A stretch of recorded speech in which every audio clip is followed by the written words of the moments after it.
Getting out of the city has always given me the ability to experience a different version of myself. So, what was it like living in rural Hawaii, the Big Island to be specific, for about 2 months? The host family that I stayed with was in deep in the woods, which I actually haven't experienced. I always at least have some type of cell service, but I packed one bag, one backpack, and I just left.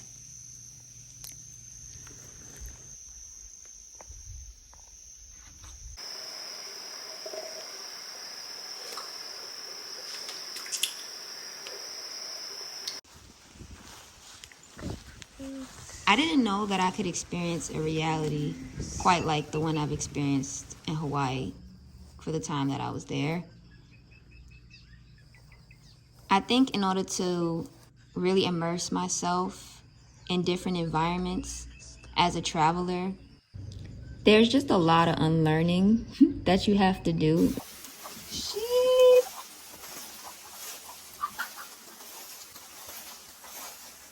Especially if you come from a totally different environment than the one that you're going into. Ever since I was young, I always felt rushed. I had to rush to go to school, rush to catch the train to go to work, rush to eat, rush to even go to sleep. I don't think I ever really got the opportunity to really tend to myself. I always gave more attention to what was around me, whether that be family obligations, friendships, or institutions. Coming from a place like New York, Brooklyn to be exact, where there is literally always something to do, it is very refreshing to see how serene life can be once I'm able to comfortably sit in my stillness. I specifically chose an accommodation that would cut me off from the rest of civilization so that I can get back to what I feel needs the most tending to at the moment: nature. We oftentimes forget how much nature provides for us because we are so reliant on what man made out of convenience. The more I immersed myself in nature, the easier it was to let go of old, debilitating habits. Being at the farm, there was absolutely no need for me to go anywhere. Literally, I had all that I could ask for.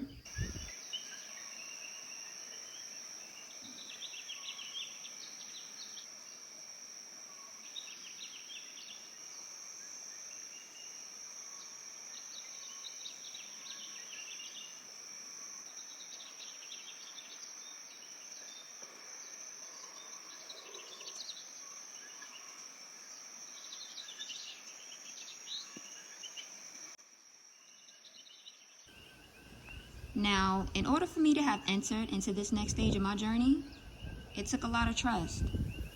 Trust in myself and trust in the people around me. Knowing that wherever my soul calls me to go, I am divinely protected. There's a bigger picture in view. Allowing myself the opportunity to test my ability to create my own reality. See, I believe this life is merely a reflection of my relationship with myself. Every day, I am awakened with the idea and the task of choosing to love myself more times than I did the day before. Each breath I take, I am reminded of how much life I inhale from the environment around me. Being surrounded by nothing but trees bearing fruit, mystical native trees that hold their own magical blueprint, watching wild animals interact with one another, it just makes me feel more alive. Truly observing life breeds more life.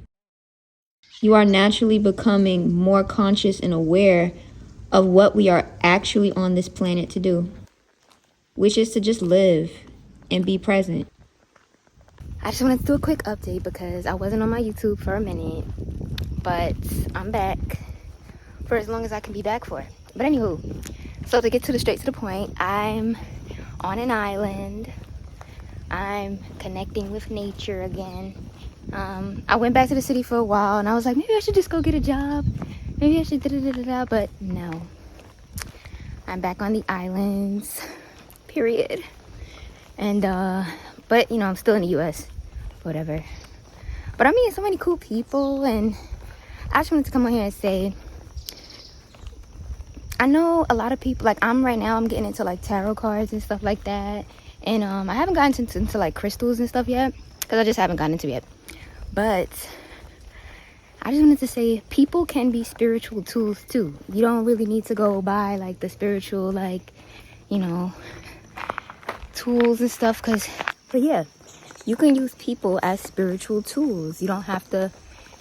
Well, I mean, if you feel called to like get a tarot, get into crystals, get into all the other stuff, but people, source channels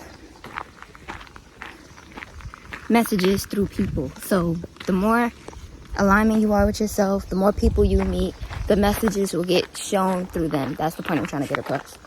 But yeah, girl, I'm on the islands, and yeah,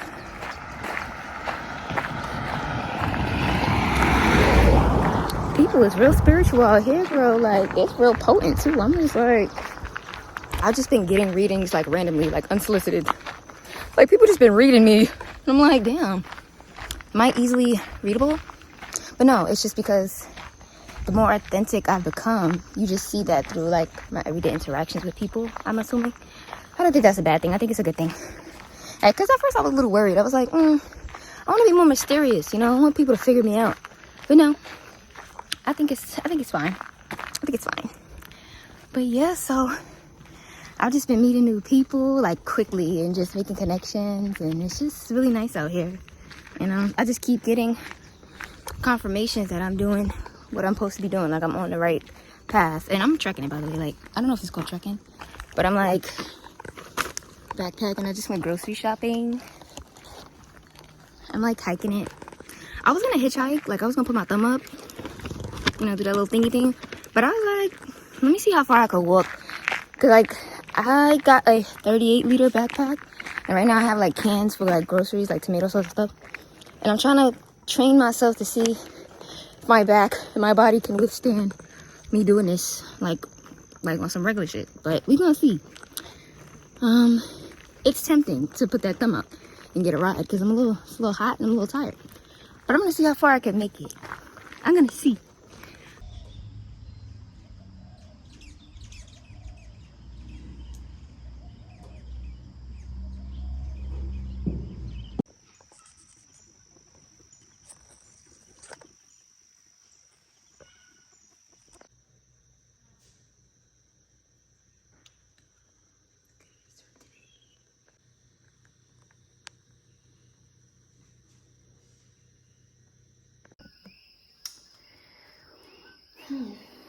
So I picked this thinking that it was an orange, and I cut it open, and it's a grapefruit. The grapefruit here are so good. They're really, really good, but I thought it was an orange. And I thought it was funny how it's a tiny ass grapefruit. But that's what happens when you grow your fruit from the farm yourself. They come in all different shapes and sizes, and we love that. We love that.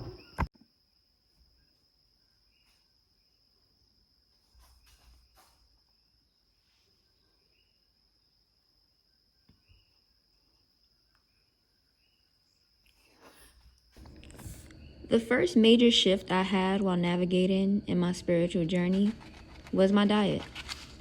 More specifically, my relationship to food. Growing up, I had horrendous eating habits. By the time I was born, my parents were really busy in their business, and home-cooked meals weren't a huge thing growing up. We ate what was convenient, and at the time, that consisted of McDonald's, Domino's, and Chinese food takeout, which really was fried chicken and french fries with mumbo sauce. And if you're from the city, you know how heavy-handed we was with that mumbo sauce, okay? But yeah, I don't really recall liking not one vegetable. I ate meat all day, every day. I am currently what the masses would consider vegan or plant-based. I use the label when necessary, but in actuality, I eat what I feel my body needs. I eat to nourish. I crave what's good for me and what fuels me. Now, if you were to ask me, should everyone eat plant-based? I would say I don't know, because I only know what it is like to live in my vessel. I've only studied what my vessel thrives off of. I believe everyone has their own energetic blueprint that will tell them what nutrients they need to intake. That's a journey everyone has to go through alone and in their own timing. For me, though, I had no other choice. It was life or death.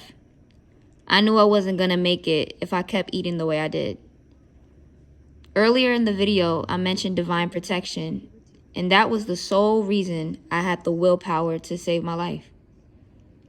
I'd been having signs of health and autoimmune issues for quite some time, and I always knew intuitively something was wrong. But the call to action got stronger a few years ago, and by then, it started to really feel like Source was operating through me. The old Deja had no other option but to surrender to that will. This is garlic, cilantro. Yeah, look at it. Looks wild suspect, but it's actually mad good. So yeah, it just looks all wrinkly, but it's like really good. Almost 4 years ago now, I cut out everything that no longer served my body. That included meat, dairy, processed sugar like soda, junk food I used to love, like Haagen-Dazs ice cream and Snickers bars. I only desire to consume live food. Okay, so this morning I'm making my oatmeal. Got my hemp seeds, peanut butter. I used the almond milk. The last volunteer left a whole bunch of oatmeal, so I'm eating oatmeal. Some cranberries, chia seeds, and some raw honey.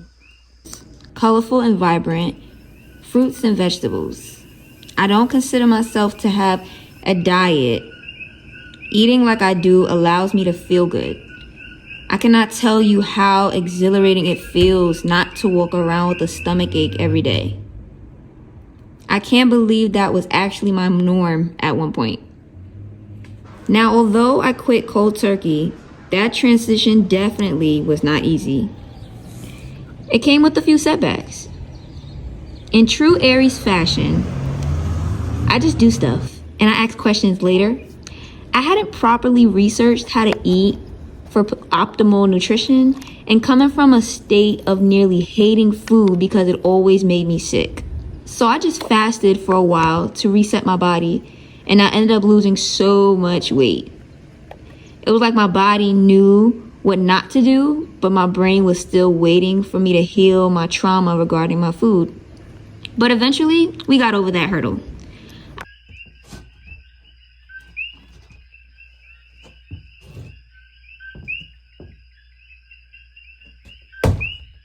I grew up overweight. I was always very active though. I loved to dance, step, play basketball, run track. I always felt the way my body looked didn't match who I was. The crazy thing is, as a teenager, I remember always sizing down clothes when we went shopping because deep down, I knew I wasn't gonna stay that size forever. I'd always imagined myself smaller. Anyway, eating the way I do now has opened up so many more life experiences and encounters for me. When we eat healthy, it's not only to clean your body out, but it declutters your mind. It allowed me to realize I don't need to carry much on my body or in my head. Whatever we consume consumes us, whether that be food, media, people. What we interact with in this realm is a reflection of how we view ourselves. I eat what's good for me because I love myself, regardless of whether I choose to incorporate meat back into my diet.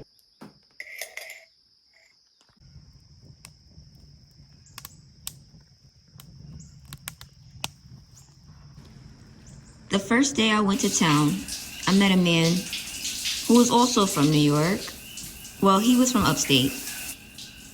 But he told me that if I stayed in Hawaii long enough, that it would change me. After spending only a few days there, I understood why. It was the constant reassurance that I never needed anything outside of myself. For instance, I felt no need to do my hair and found that concept alone to be obsolete. I felt free. Free to express myself as I naturally am.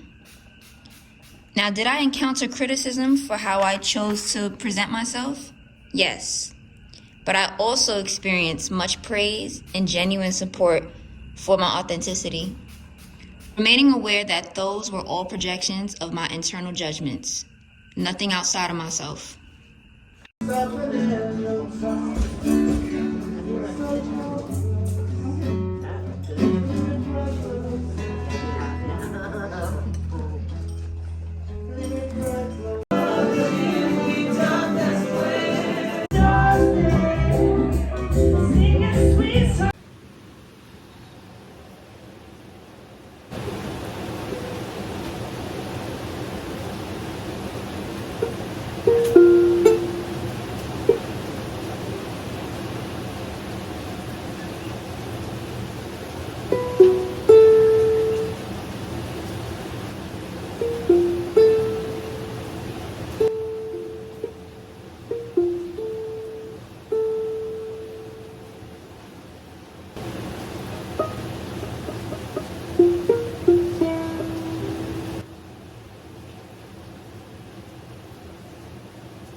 Looking at. This is the picture.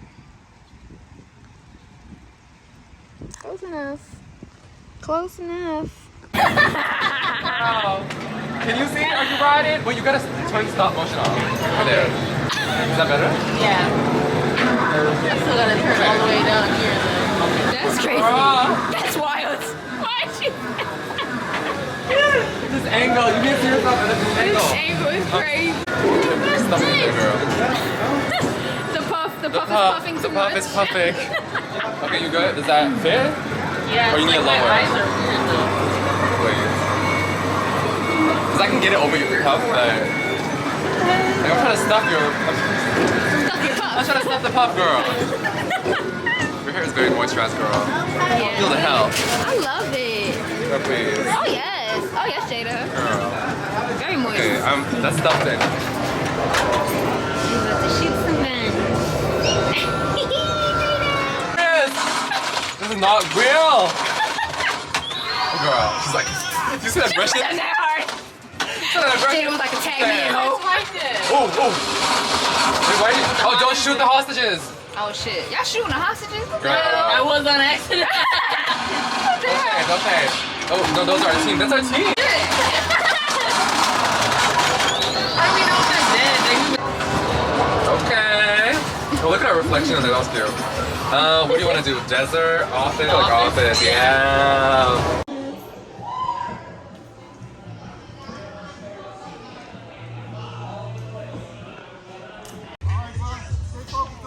On your mark. Get set. Go. Oh, go, girl! Oh, damn. The technique. Oh. Hurry. Hurry. Yo. Get out of the way. Oh, girl. Oh, girl. Hello. Oh, oh. 3, 4.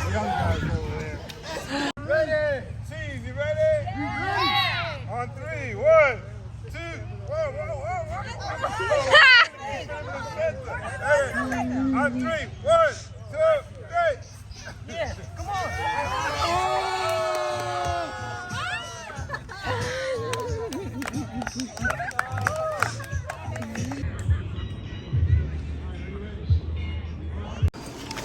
First of all, I gotta bend. Bend and snap. I'm trying to find the angle. Like, which angle is my angle? That's Hair giving. I'm sorry, that hair is light. I know.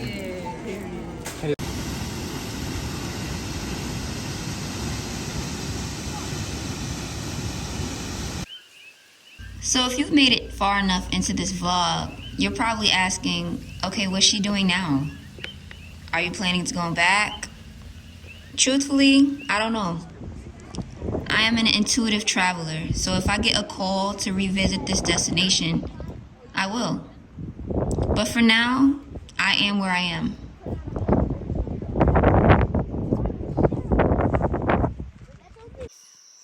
I see this world as my home.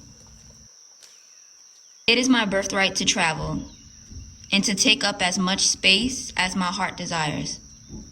To continue to study myself through the places and spaces I choose to occupy.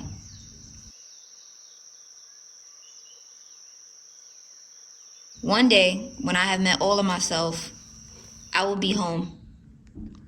Ultimately and eternally.